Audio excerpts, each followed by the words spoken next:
Very good evening बच्चों, सभी को नमस्कार। तो कल वाली सेशन में हम लोग क्या डिस्कस कर रहे थे? हम लोग मेरे ख्याल से सिटिंग अरेंजमेंट कर रहे थे, है ना बेटा? सिटिंग अरेंजमेंट हमने किया था।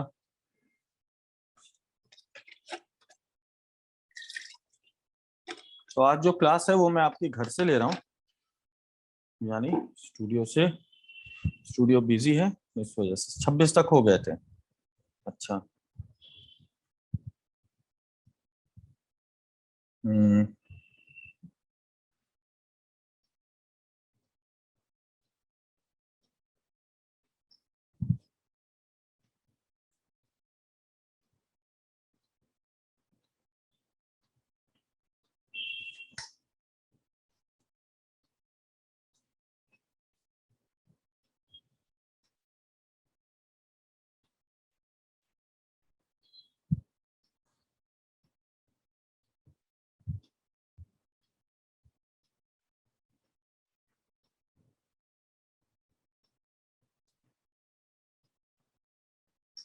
ओके, आज का जो टॉपिक होगा, आज का टॉपिक है बेटा लेटर सीरीज।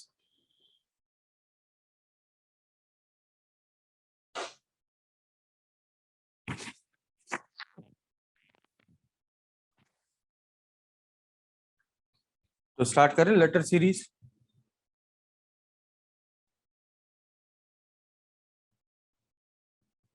हाँ राहुल, आज बहुत लेट हो गई ज्वाइन करने में। पीडीएफ में दे दे रहा हूँ बेटा, चिराग टेंशन ना लो।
चलो, तो सबसे पहले ना सेटिंग अरेंजमेंट में स्क्वायर का एक क्वेश्चन है, ये अभी मैं जो भेजा हूँ पहले उसको डाउनलोड कर लो, फिर हम लोग स्टार्ट करेंगे लेटर सीरीज।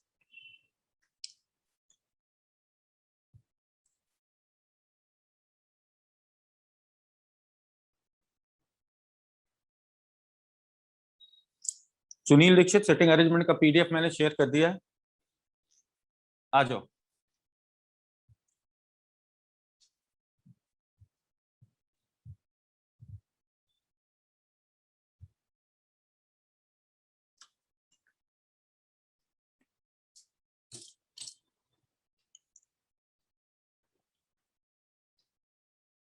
हम्म।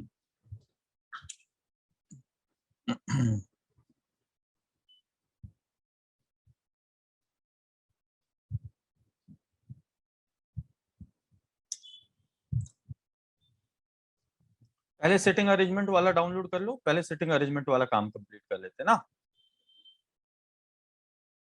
चलिए ठीक है, तो सेटिंग अरेंजमेंट के लास्ट क्वेश्चन पर आइए, क्वेश्चन नंबर 27 to 30। ये देखो, ये एक स्क्वायर बेस्ड अरेंजमेंट है, 27 से 30।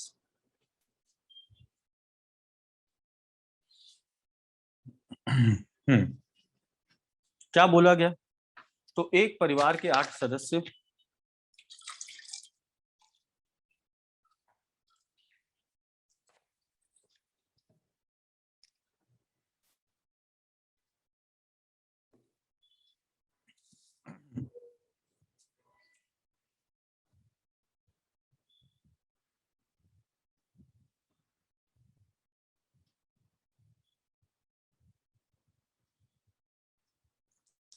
लातूर सिंह, ये देखिए ये पीडीएफ मिल गया होगा, है ना, फटाफट डाउनलोड कीजिए।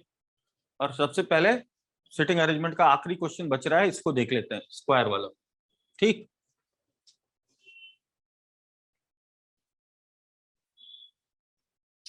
चलो आज तो वैसे भी बहुत ज्यादा वक्त नहीं बचा है, आज ऐसे भी बहुत ज्यादा वक्त नहीं बचा है, तो आज हम लोग ना यही एक क्वेश्चन देख पाएंगे, क्योंकि फिर क्या है ना, बैक टू बैक क्लासेस है, तो आपकी क्लास मुझे 5-7 मिनट पहले छोड़नी पड़ेगी।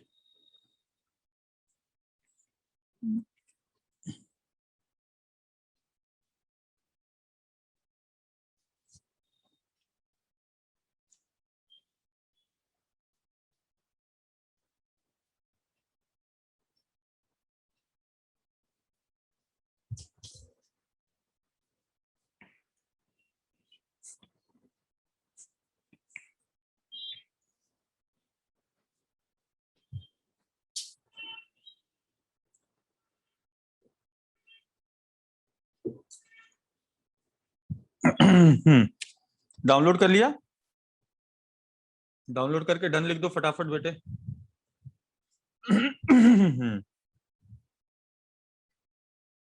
जिनका भी डाउनलोड हो गया वो डन लिख दें।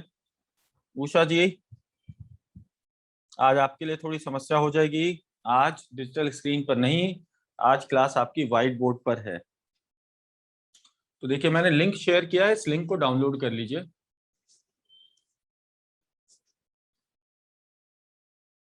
Okay, Satyaveer, Sunil, Rahul, done.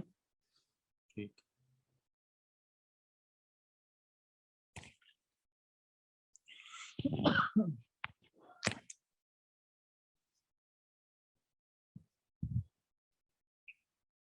अल्फाज, कृतिका ने भी डाउनलोड कर लिया। आइए देखिए जरा, तो ये क्वेश्चन क्या बोल रहा है, बोल रहा है एक परिवार के 8 सदस्य, ध्रुव, गरिमा, अविनाश, वर्षा, आकाश, दीप्ति, चारू व और मोक्ष, एक चौरस टेबल के गिर चारों साइडों में प्रत्येक में दो दो व्यक्ति केंद्र की ओर मुख करके बैठे। ये केंद्र नहीं है, बेसिकली ये अंदर की ओर मुख है, ठीक है, ये ध्यान रखना। उसको लिखना चाहिए सही, अगर लिखना हो तो अंदर, अंदर की ओर मुख करके बैठे, ठीक है।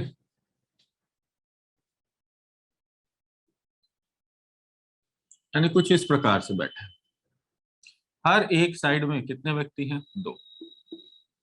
हर एक साइड में कितने व्यक्ति हैं? दो व्यक्ति।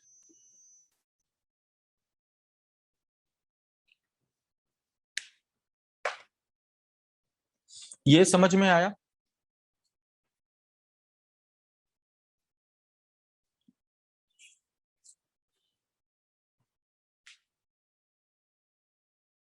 अब देखो, जो जानकारी हम टेबल में रख सकते हैं उसे तो टेबल में रख लेंगे, और जो जानकारी टेबल में नहीं रख पाएंगे हम क्या करेंगे, उसे अलग से नोट कर लेंगे, ठीक है। अजय, भावना जी, तो पहली जानकारी क्या मिली, आकाश और गरिमा एक दूसरे के ठीक सामने हैं। आकाश और गरिमा एक दूसरे के ठीक सामने हैं। अब आकाश और गरिमा कौन कौन सी सीट पर है अभी तो नहीं पता ना, हम उसको अलग से नोट कर लेंगे। वेरी गुड पारुल, तो ये अभी हमने लिख लिया बेटा आकाश, और आकाश के सामने कौन है? गरिमा। आकाश और गरिमा एक दूसरे के क्या है? सामने। चलो ठीक है, अगली जानकारी क्या है, दीप्ति गरिमा के दाएं है। दीप्ति किधर है? गरिमा के दाईं ओर। गरिमा के दाईं ओर कौन है जी? दीप्ति। गरिमा के दाईं ओर कौन है? दीप्ति।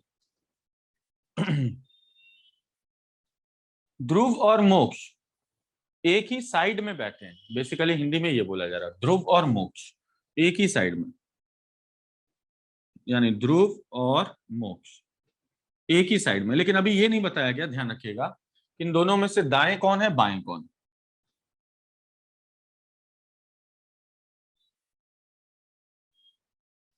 ध्रुव और मोक्ष में दाईं ओर कौन बैठा, बाईं ओर कौन बैठा, अभी इसका पता नहीं, वंदना वेरी गुड इवनिंग बेटा।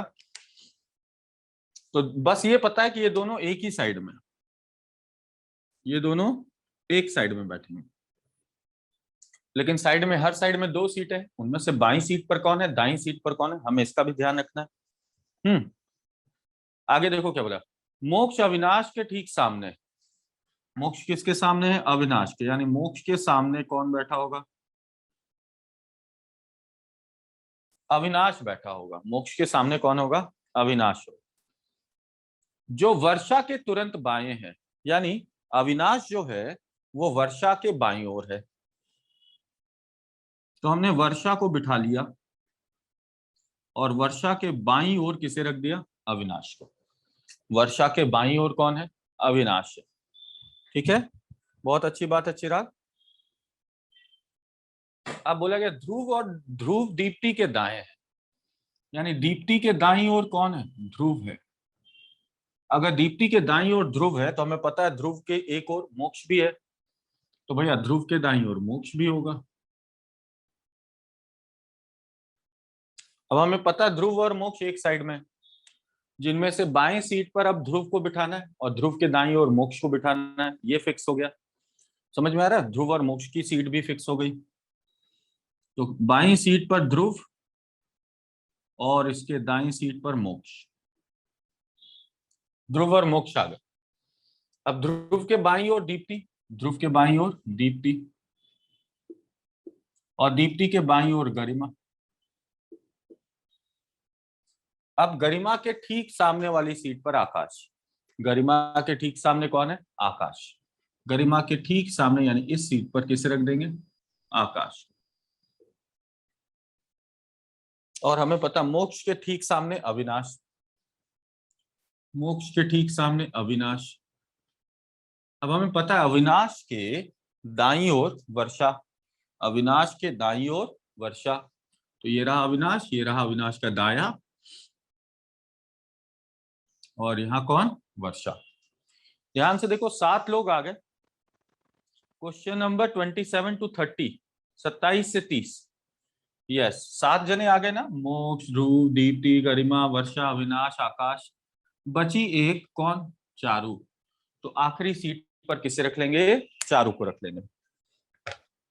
जी बिल्कुल, आखिरी सीट पर कौन आ जाएगी, चारू आ जाएगी। वेरी गुड चिराग। तो अब 8 के 8 लोग आ गए हैं। अब इससे संबंधित आपको प्रश्न दिया गया और उस प्रश्न का उत्तर हमें देखना है। पहला प्रश्न देखो क्या पूछा गया, निम्नलिखित में से कौन सा कथन निश्चित रूप से सत्य है। निम्नलिखित में से कौन सा कथन निश्चित रूप से सत्य है। चारू वर्षा के सामने है। भाई वर्षा के सामने तो ध्रुव है, चारू तो यहाँ है, तो वर्षा के सामने ध्रुव है, चारू नहीं है, यानी पहली जानकारी गलत है। दूसरा option, Deepti is left of Garima. Garima के बाईं ओर दीप्ति है, नहीं, गरिमा के बाईं ओर तो वर्षा, गरिमा के बाईं ओर कौन है, वर्षा, ये भी गलत हो गया। Avinash is towards right of Akash. Akash के, अविनाश आकाश के दाईं ओर, आकाश बिल्कुल सही, आकाश का दायां यही होगा, एंटी क्लॉकवाइज। और किसे रख देना है, अविनाश को, किसे रख देना है, अविनाश को।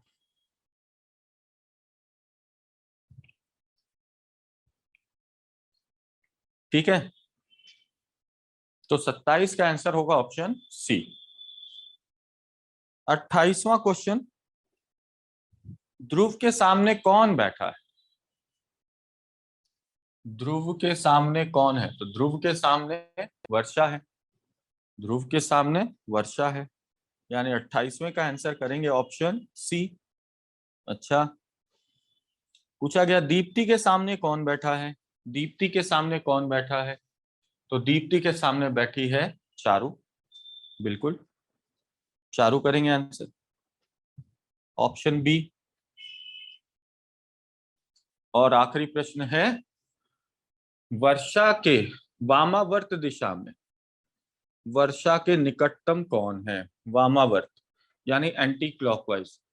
तो वर्षा से जब एंटी क्लॉकवाइज चलोगे तो वर्षा के निकट कौन है? गरिमा है। कौन है? गरिमा है, यानी ऑप्शन ए।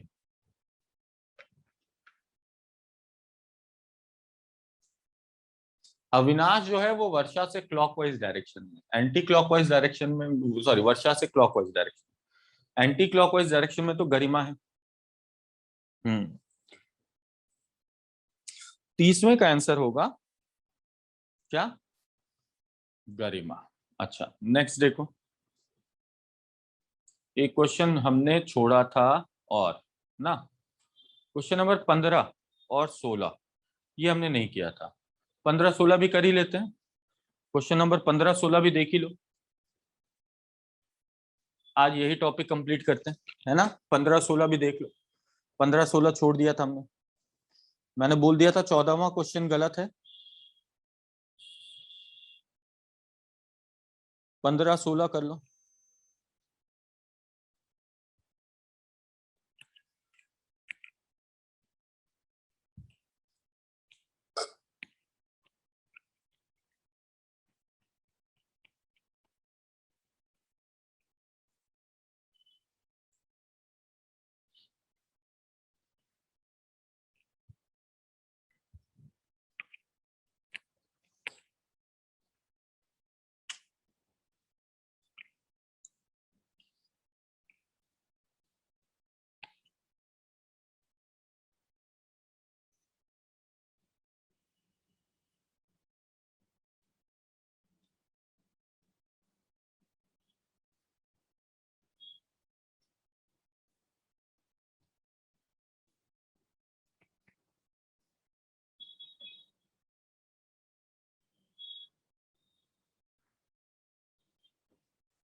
आकांक्षा।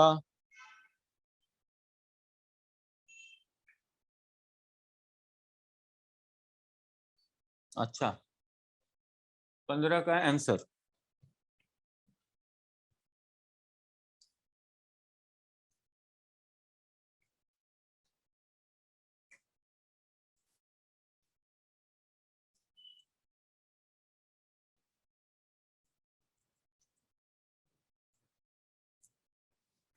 आपकी समझ में नहीं आया उषा जी? क्या कर सकते हैं बताइए। आप मेरे ख्याल से बीच में ज्वाइन किया था आपने, या स्टार्टिंग से थे?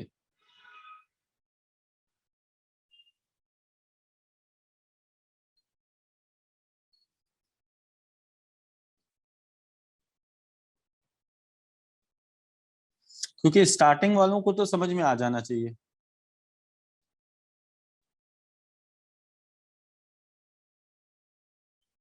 हाँ, बीच में थे तो एक बार ना बेटा इस वीडियो को एक बार और देख लीजिएगा, आपको सारे डाउट क्लियर हो जाएंगे। इस वीडियो को एक बार और देख लीजिएगा।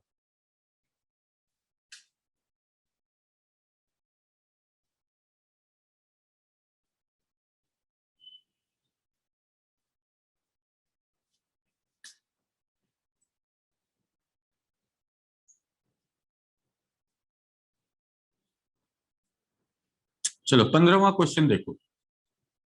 15वां क्वेश्चन क्या है ये देखिए। बोले गया 7 लोग ABCDEF तथा जी एक सीधी रेखा में खड़े हैं।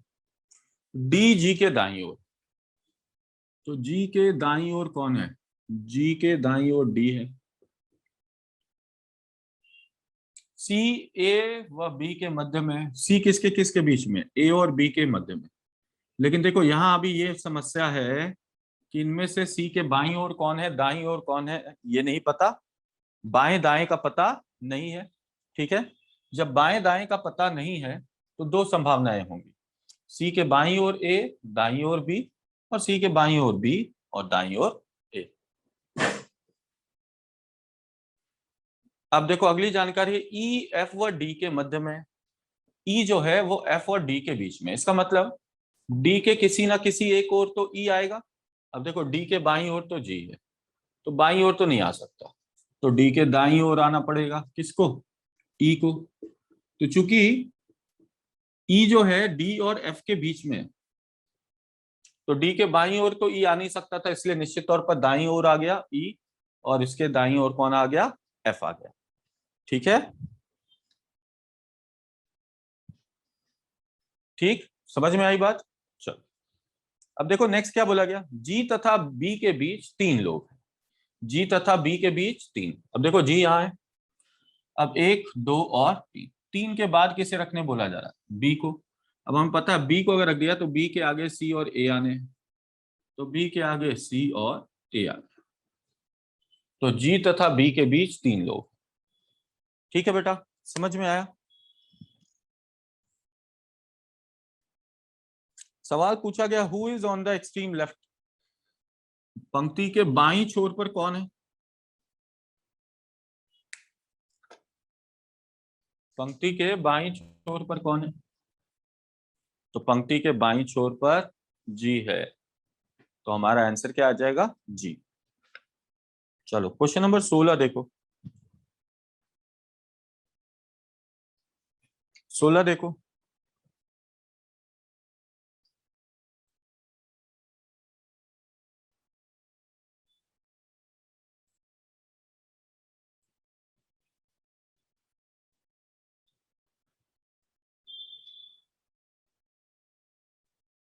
एक बार और देखो क्या बोला गया, 7 व्यक्ति A B C D F G एक सीधी रेखा में खड़े हैं।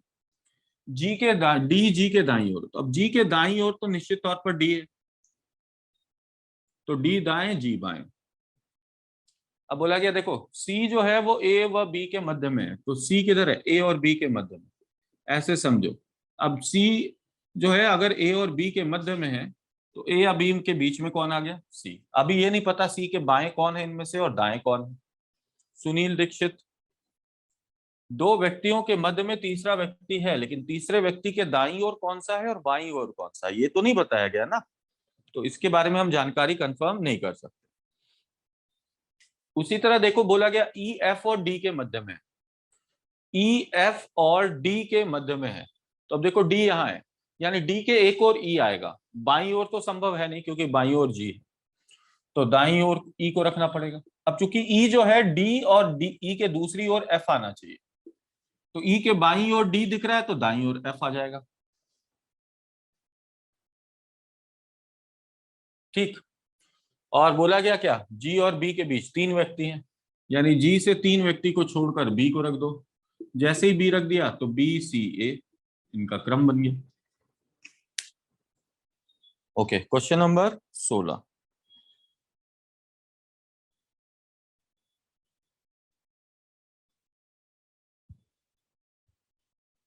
हम्म,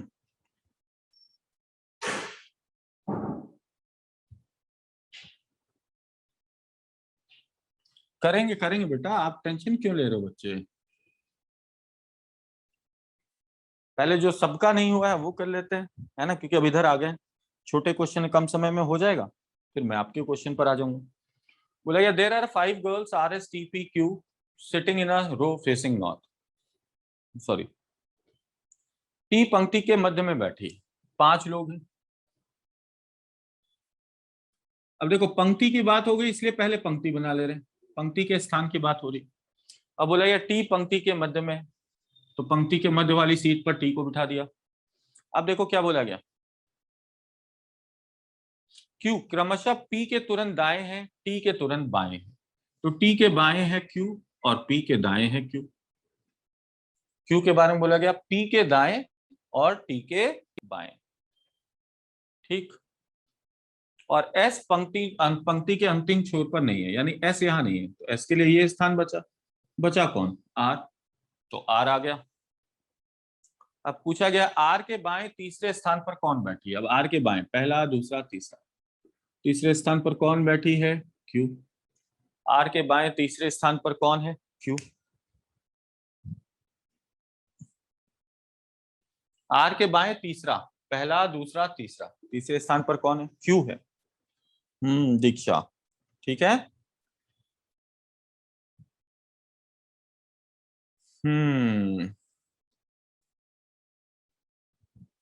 चलो अब एक बार फिर से स्क्वायर वाला देख लेते हैं। उषा जी को समझ में नहीं आया?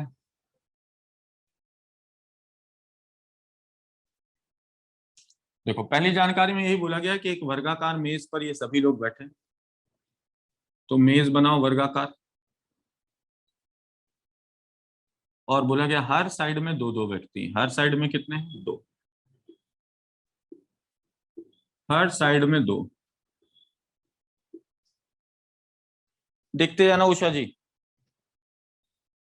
आकाश और गरिमा एक दूसरे के ठीक सामने है, तो गरिमा और गरिमा के ठीक सामने आकाश,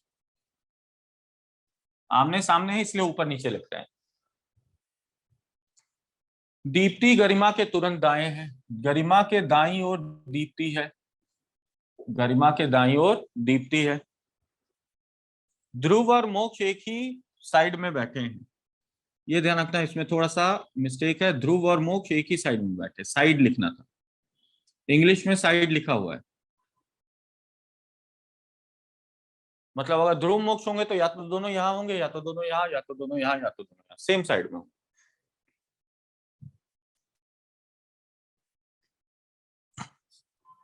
मोक्ष अविनाश के ठीक सामने, यानी मोक्ष के ठीक सामने अविनाश है, मोक्ष के ठीक सामने अविनाश है। जो वर्षा के तुरंत बाएं है, तो अविनाश जो है वो वर्षा के बाएं, तो वर्षा के बाईं ओर कौन है? अविनाश। अब वर्षा के बाईं ओर कौन है? अविनाश। अब बोलेगा ध्रुव दीप्ति के दाएं है, दीप्ति के दाईं ओर कौन है? ध्रुव। अब जैसे ही हमें पता चल गया ध्रुव दीप्ति के दाएं है, तो अब हम कह सकते हैं ध्रुव के एक और मोक्ष भी तो है, यानी हम कह सकते हैं ध्रुव के दाईं ओर मोक्ष है, ध्रुव के दाईं ओर मोक्ष होगा। अब चूंकि ये दोनों सेम साइड में, तो इसका मतलब बाईं सीट पर ध्रुव और दाईं सीट पर मोक्ष। बाईं सीट पर ध्रुव एंड दाईं सीट पर मोक्ष। आ जाओ बेटे, देखो इसका रिकॉर्डेड देख लेना, ध्रुव और ध्रुव के दाईं सीट पर मोक्ष। उषा जी बोलिए जी, समझ में आया कैसे ध्रुव और मोक्ष को बिठाया? पहले जानकारी मिली थी ये दोनों एक साइड में, और यहां से पता चल गया ध्रुव के दाईं ओर मोक्ष को बिठाना है, तो बाईं सीट पर ध्रुव, दाईं सीट पर मोक्ष, हो गया अब काम। अब देखो ध्रुव के बाईं ओर कौन है? दीप्ति, तो ध्रुव के बाईं सीट पर दीप्ति। दीप्ति के बाएं कौन है? गरिमा, और गरिमा के ठीक सामने आकाश, गरिमा के ठीक सामने आकाश। मोक्ष के ठीक सामने अविनाश, मोक्ष के ठीक सामने अविनाश। अविनाश के दाईं ओर वर्षा, तो बेटा अविनाश के दाईं ओर वर्षा, और आखिर में बची कौन? चारू, तो आखिर में आ गई चारू। बोलिए उषा जी, अब खुश? कोई दिक्कत, कोई समस्या?